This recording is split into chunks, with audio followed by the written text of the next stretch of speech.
Madam, director கூப்பிடுறாங்க. நீங்க ரெடியா?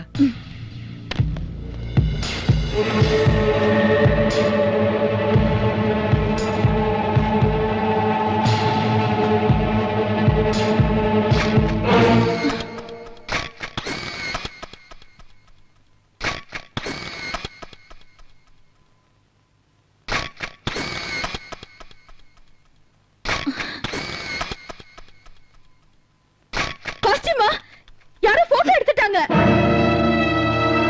புடிங்கடா, புடிங்க அவனை விடாதீங்க, புடிங்க. ஓடி வாங்கடா, புடிங்கடா. எந்த பிரச்சனை? இவன் ஒளிஞ்சிருந்த மேடத்தோட போட்டோ எடுத்துட்டான். கொஞ்ச நாளா பாக்குற கேமராவோட இங்கேயே சுத்திட்டு இருக்கான். ആഹാ, താനായിരുന്നോ? അപ്പൊ ഇതായിരുന്നല്ലേ തന്റെ ഉള്ളിലിരിപ്പ്? ഒരു ഫോട്ടോ എടുത്ത് ആകാശം ഇടിച്ചു. Shut up. എന്റെ അനുവാദം ഇല്ലാതെ നീ ഫോട്ടോ എടുക്കല. ഈ കേസ് ഞങ്ങൾക്ക് വിട്ടേക്ക്. ഇവൻ ഞങ്ങളുടെ അപ്പച്ചിയുടെ മോനാ. നേരത്തെ അച്ഛൻ, ഇപ്പൊ അപ്പച്ചിയുടെ മോൻ. എല്ലാരും കൂടി ഇത് കുളമാക്കി അടങ്ങുമല്ലേ? നാശം. എടാ, കൊറേ കാലായി നിനക്ക് രണ്ട് തരണെന്ന് വിചാരിച്ചിട്ട്. എടാ പൂത്തക്കോടന്റെ മോനെ, നീ എന്തിനാടാ ഞങ്ങളുടെ യമുനയുടെ പടം എടുത്തത്? മനസ്സുണ്ടായിട്ട് പോയി വല്ല പാറ്റയുടെയോ പല്ലിയുടെയോ പാറക്കൂട്ടത്തിന്റെയോ പടമെടുക്കാൻ പാടില്ലായിരുന്നോടാ പറട്ടെ.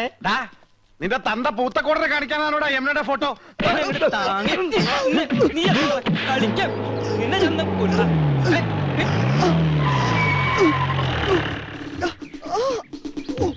ആരാ ഫോൺ ചെയ്തത്? ആരാ പീഡിപ്പിച്ചത്? പീഡനത്തിനെതിരായ മിസ് യമുന റാണി എവിടെ? ഇവിടെ ആരെയും പീഡിപ്പിച്ചിട്ടൊന്നുമില്ല. എന്റെ അനുവാദം ഇല്ലാതെ ഹീറോയിന്റെ ഫോട്ടോ എടുത്തു. സമ്മതമില്ല. സ്ത്രീകളുടെ ഫോട്ടോ എടുക്കുന്നത് സ്ത്രീ പീഡനത്തിന്റെ വകുപ്പിൽ പെടും. എവിടെ അവൻ? അത് ശരി, മുണ്ടും ഷർട്ടും ഒക്കെ ഊരി കളഞ്ഞിട്ട് ബലാത്സംഗം നടത്തിയായിരുന്നു നിന്റെ ഉദ്ദേശം അല്ലടാ? ഞാനല്ല സർ, ഞാൻ ഫിലിം സ്റ്റാർ കൃഷ്ണകുമാർ. ഈ പടത്തിൽ ഭ്രാന്തനായിട്ട് അഭിനയിക്കുന്നു. ഭ്രാന്തനായിട്ട് ജീവിക്കുന്നു എന്ന് പറ. ഒറിജിനൽ ഭ്രാന്തനെ തന്നെ നിങ്ങൾ കണ്ടുപിടിച്ചു അല്ലേ?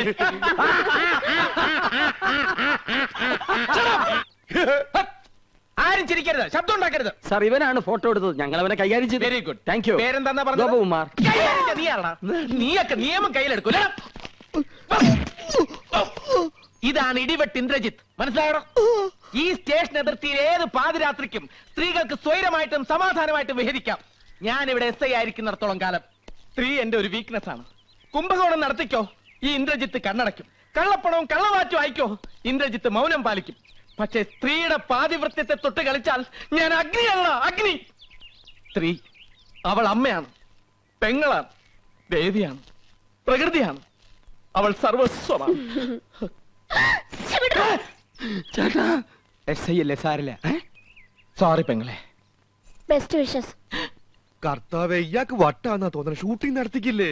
ഇയാള് പഴയൊരു നാടക നടനാ. മിണ്ടണ്ട, സ്ഥലം SI അല്ലേ? കോൺസ്റ്റബിൾസ്, ഇവനെ സ്റ്റേഷനിലേക്ക് കൊണ്ടുപോയി മൂക്ക് കൊണ്ട് തറയിൽ 1000 പ്രാവശ്യം അമ്മ എന്ന് എഴുതിച്ചിട്ട് വിട്ടേക്കും. എവിടെ യമുന റാണി? മൂക്കുകൊണ്ട് 1000 പ്രാവശ്യം അമ്മ അമ്മ. Excuse me madam, I am Indrajith. ദാ ഒരു മനുഷ്യാധമൻ ഒപ്പിയെടുക്കാൻ ശ്രമിച്ച മാഡത്തിന്റെ അങ്കലാവണ്യം നശിപ്പിച്ചു കളഞ്ഞിരിക്കും. ഇഫ് യു ഡോണ്ട് മൈൻഡ്, മാഡത്തിന്റെ ഒരു ഓട്ടോഗ്രാഫ് എനിക്ക് വേണം. നോക്കണ്ട, മാഡത്തിന്റെ ഫോട്ടോ തന്നെയാണ്. മാഡത്തിന്റെ എല്ലാ ഫിലിംസും ഞാൻ കാണാറുണ്ട്. ഇനി ഷൂട്ടിംഗ് കഴിഞ്ഞ് മാഡം മടങ്ങുന്നവരെ മാഡത്തിന് ഒരു ബുദ്ധിമുട്ടും ഉണ്ടാകാതെ ഞാൻ നോക്കിക്കോളാം. Thank you and so nice of U.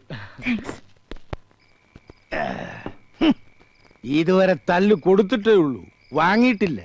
കണ്ടവന്റെ തല്ലും വാങ്ങി പോലീസിന്റെ ഇടിയും കൊണ്ട് മൂക്കിന്റെ പാലവും തകർത്തോണ്ട് വന്നിരിക്കുന്നു എരപ്പാടി.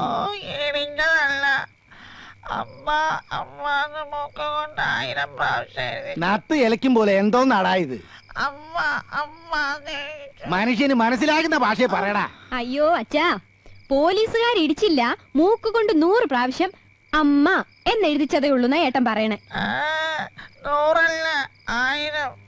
100 അല്ല 1000 പ്രാവശ്യം എഴുതിച്ചു. നന്നായി. ഒരു പ്രാവശ്യമെങ്കിലും നീ എന്നെ സ്നേഹത്തോടെ അമ്മയെന്ന് വിളിച്ചിട്ടുണ്ടോ? ആ ഇൻസ്പെക്ടർക്ക് നന്ദി പറയണം. പോസ്റ്റ്.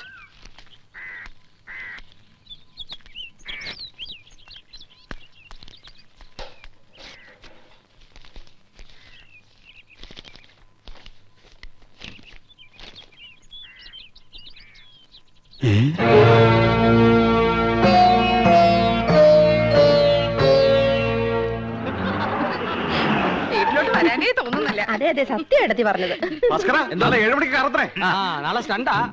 ഇന്നത്തെ ലവ് സീൻ കലക്കി. യമുനെ വൈകുന്നേരം ചെല്ലാൻ പറഞ്ഞിട്ടുണ്ട്.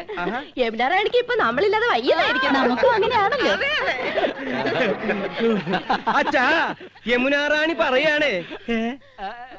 അച്ഛാ അമ്മാവാ അമ്മവാ അച്ഛാ അച്ഛാ അച്ഛാ നമ്മുടെ അച്ഛൻ പോയടാ. ദൈവമേ ഞാനിതെങ്ങനെ സഹിക്കും? അറിയിക്കേണ്ടവരൊക്കെ അറിയിക്കേട്ടാ എന്റെ അച്ഛാ. മടിയായില്ല.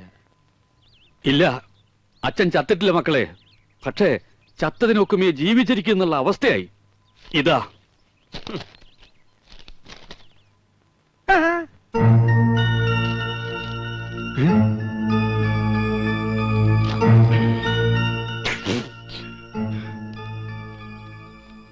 എന്താ സിനിമാ നടന്മാർക്കൊന്നും നാവില്ലേ?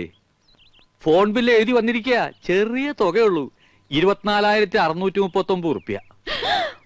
24,639 രൂപയെന്ന്. 24,639 രൂപയെന്ന്. ഒയറില്ലാത്ത മൊബൈലിൽ ഇത്രയും രൂപയോ? ഇന്നോ നേരിട്ട് കണ്ട് പറയേണ്ടതും ഒരു കാർഡിൽ എഴുതി ഇടേണ്ടതും ഒക്കെ എല്ലാവരും ഫോണിലല്ലേ വെച്ച് താങ്ങിയത്. ഹോ, എന്തൊരു അത്യാവശ്യമായിരുന്നു ഫോണിന്. കൊണ്ടുപോയി അടക്കേ. ഞമ്മളോടാ കളി. ഹൈദ്രോസ് 3 ബിലീസുകളുണ്ടല്ലോ ഇവിടെ. മഹിഷി പരമേശ്വരൻ പിള്ള സാറേ. മഹിഷി അല്ല മുൻഷി. എന്ത് ഹലാക്കെങ്കിലും ആവട്ടെ. ദേ, സാറ് ഞമ്മളോട് ക്ഷമിക്കണം. എന്താടാ ഹമുക്കികളെ ഇടപാട് തീർക്കാണ്ട് മുങ്ങി നടക്കണത്?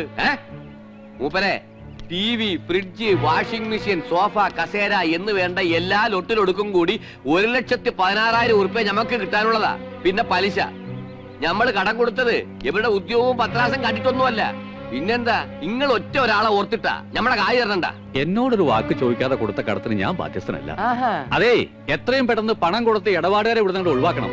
വലിയ സിനിമാക്കാരല്ലേ, കാശുണ്ടാവുമല്ലോ. അപ്പുറത്ത് താമസിക്കണ നടിയും നിങ്ങളും തമ്മിൽ ലോഹ്യത്തിലാണെന്ന് ഇവിടെ ഒരു പഹയ സിനിമയിൽ അഭിനയിച്ചു എന്നൊക്കെ ഞമ്മളും കേട്ടല്ലേ. അത് ഞാനാ. ആഹാ, അപ്പൊ പണം കിട്ടിക്കാണുമല്ലേ? എണ്ണി വെക്കി.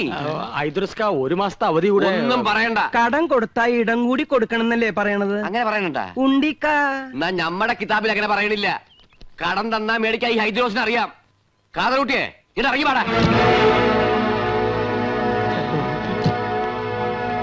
ഈ അകത്തേക്ക് എന്നാ ടിവിയും ഫ്രിഡ്ജും കസേരയൊക്കെ എടുത്ത് പുറത്തേക്ക് ഇട്. ഞങ്ങൾ സമ്മതിക്കൂല. ഇങ്ങനെ സമ്മതം ആരെങ്കിലും ചോദിച്ച പാടാ കാതറൂട്ടിയെ.